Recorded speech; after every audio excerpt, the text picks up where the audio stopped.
Halo teman-teman semua, kembali lagi pada pertemuan hari ini. Nah, pada pertemuan kali ini, kami dari kelompok 5 Rombel 2A akan memberikan hasil diskusi terkait salah satu senyawa yang ternyata diam-diam merobek lapisan ozon.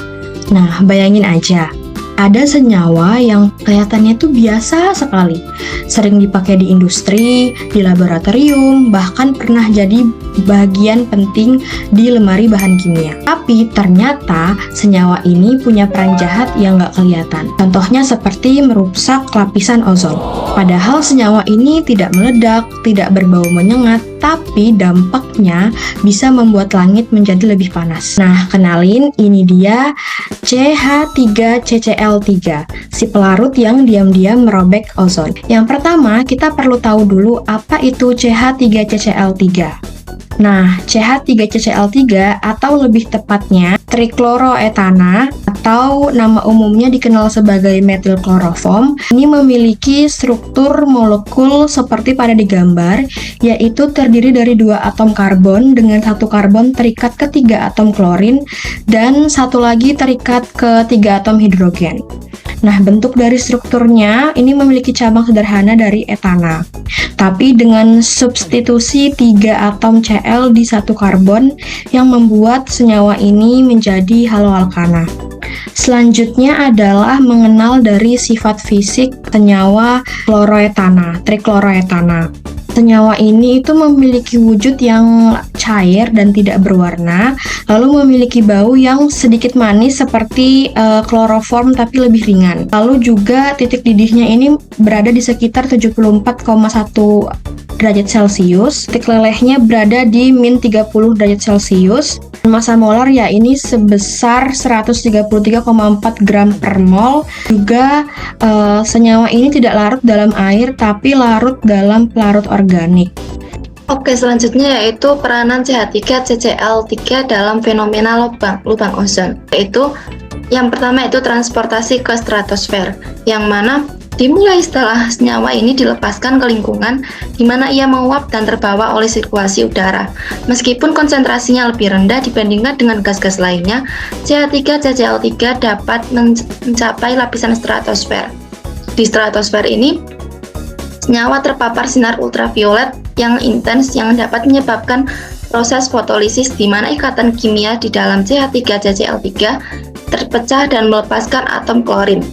Atom klorin yang terbebas kemudian berperan sebagai katalis dalam reaksi berantai yang merusak molekul ozon O3. Dalam mekanisme ini, 1 atom klorin dapat bereaksi dengan 1 molekul ozon, menghasilkan oksigen dan membentuk klorin monoksida. Proses ini berlangsung berulang kali, memungkinkan 1 atom klorin untuk merusak ribuan molekul ozon. Meskipun potensi kerusakan CH3CCl3 lebih rendah dibandingkan dengan CFC atau chlorofluorokarbon, penggunaan yang sangat besar pada masa lalu menjadikannya penyumbang signifikan terhadap penipisan lubang ozon. Selanjutnya yaitu reaksi katalik, yaitu penghancuran ozon dimulai ketika atom klorin yang telah terbebas bertindak katalis dalam reaksi berantai dengan molekul ozon atau O3. Dalam mekanisme ini, 1 atom klorin dapat bereaksi dengan 1 molekul ozon, menghasilkan O2 dan membentuk klorin monoksida. Proses reaksi ini sangat efisien karena memungkinkan 1 atom klorin untuk merusak ribuan molekul ozon sebelum akhirnya terdegradasi.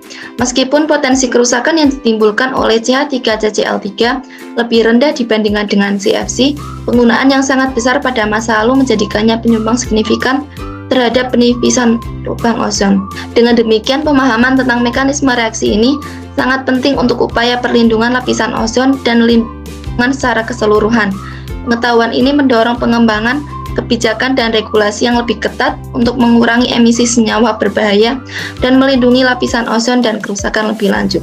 Baik, yang selanjutnya itu ada produk yang mengandung CH3CCl. Yang pertama itu penggunaan industri utama. Ini digunakan dalam pelarut industri. CH3CCl digunakan secara luas sebagai pelarut dalam proses industri. Misalnya yaitu yang pertama ada pembersih logam, yaitu digunakan untuk menghilangkan kotoran, minyak atau sisa-sisa proses produksi dari permukaan logam. Lalu yang kedua sebagai penghapus tinta. Dalam aplikasi tertentu, senyawa ini digunakan untuk menghapus tinta atau noda pada material industri. Dan yang ketiga yaitu sebagai pelarut perekat, yaitu membantu dalam proses pelarutan dan pengaplikasian perekat di berbagai proses manufaktur. Nah, yang kedua itu ada produk konsumen dan peralatan elektronik. Pertama itu digunakan yaitu cairan pembersih elektronik. Di beberapa cairan pembersih lama yang digunakan untuk membersihkan papan, sirkuit, atau komponen elektronik mengandung CH3CCl3 karena sifat penguapan cepatnya. Lalu, produk rumah tangga. Pada masa lalu, ada pula produk pembersih rumah tangga yang mengandung senyawa ini. Meskipun sekarang sudah banyak yang beralih ke formulasi yang lebih aman. Oke, baik, yang selanjutnya adalah dampak lingkungan dan regulasi. Yang pertama ini memiliki dampak pada lapisan ozon. Kerusakan ozon, pelepasan atom klorin dari CH3CCl3 mempercepat proses penghancuran ozon. Dengan berkurangnya lapisan ozon, radiasi ultraviolet berbahaya dapat lebih mudah mencapai permukaan bumi, meningkatkan risiko kanker kulit, katarak, dan gangguan ekosistem. Kemudian ada jejak lingkungan. Walaupun CH3CCl3 terurai lebih cepat dibandingkan senyawa CFC, sejumlah pemakaiannya yang besar di masa lalu menyebabkan dampak jangka panjang yang masih dapat terlihat dalam penipisan ozon.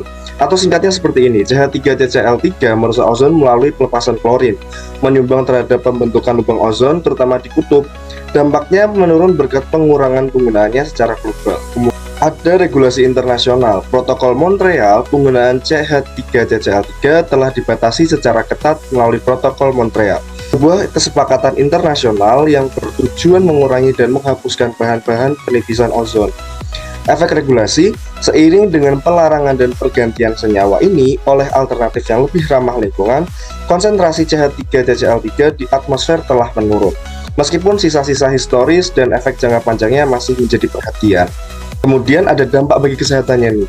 Dampak jangka pendeknya, paparan CH3CCl3 dapat menyebabkan iritasi pada mata, hidung, dan tenggorokan, serta menimbulkan gejala seperti pusing, mual, muntah, dan gangguan pada sistem saraf pusat, termasuk rasa mengantuk hingga kehilangan kesadaran. Jika paparan berlangsung dalam jangka panjang, senyawa ini berpotensi merusak hati dan ginjal, mengganggu sistem saraf pusat secara permanen, serta menyebabkan iritasi kulit yang kronis. Selanjutnya ada penutup dan alternatif rumah lingkungan. Yang pertama ada rekapitulasi. Sebagai kembali melihat poin penting dari pembahasan ini, CH3CCl3 atau metilkloroform adalah senyawa halokarbon yang dahulu sangat umum digunakan dalam dunia industri karena sifat pelarutnya yang efektif. Namun, di balik manfaat tersebut, ternyata senyawa ini menyimpan bahaya besar terhadap lingkungan, khususnya lapisan ozon.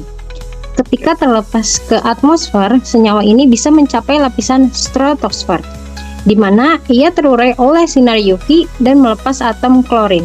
Atom inilah yang kemudian memicu reaksi berantai yang menghancurkan molekul ozon, memperparah fenomena lubang ozon.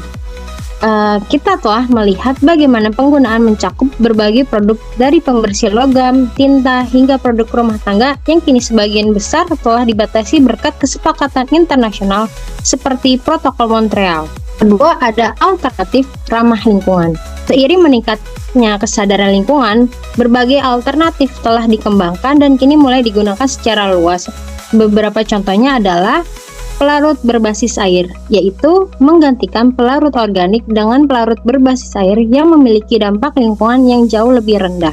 Yang kedua, hidrokarbon ringan, yaitu digunakan sebagai alternatif dengan proses yang lebih ramah lingkungan dalam beberapa aplikasi industri. Yang kedua, bio-based solvent, yaitu memanfaatkan pelarut yang berasal dari sumber terbarukan yang dapat mengurangi beban pencemaran serta dampak terhadap ozon dan kesehatan manusia. Presentasi ini diharapkan dapat memberikan pemahaman komprehensif tentang CH3CCl3 dari identitasnya sebagai senyawa kimia, peranannya dalam penipisan ozon, produk yang mengandungnya, hingga dampak lingkungan dan langkah-langkah regulasi yang telah diambil. Dengan memilih produk yang tidak mengandung bahan penipis ozon dan beralih ke solusi yang lebih hijau, kita semua berkontribusi dalam menjaga keberlangsungan lapisan ozon dan kesehatan ekosistem di bumi. Semoga penjelasan ini dapat menginspirasi upaya bersama dalam mencari alternatif yang lebih ramah lingkungan. Selanjutnya ada daftar pustaka. Sekian presentasi dari kelompok kami, kurang lebihnya mohon maaf. Terima kasih semuanya.